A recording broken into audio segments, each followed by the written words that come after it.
আসসালামু আলাইকুম, সবাই কেমন আছেন? এই তো আলহামদুলিল্লাহ, আশা করি সবাই আল্লাহর অশেষ রহমতে ভালোই আছেন।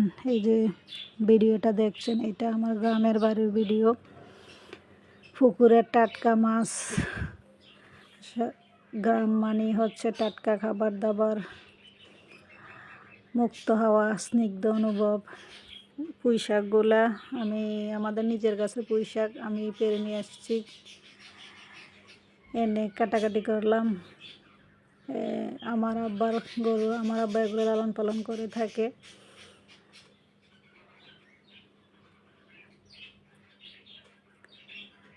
এগুলা বিদেশি জাতের গরু।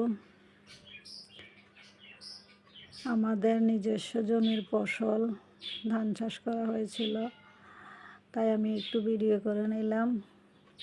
কারণ এগুলো এখন গ্রামে তেমন মানুষ করে না এখন আর। এই যে গাছের দোলনাটা দুলছে, আমার আব্বা কবুতর লালন পালন করে থাকে। এই কবুতরগুলা মাঠে উঠানের এক সাইড দিয়ে সবজি বোনা হয়েছে, সবুজ সতেজ। সবাই ভালো থাকবেন, সবাই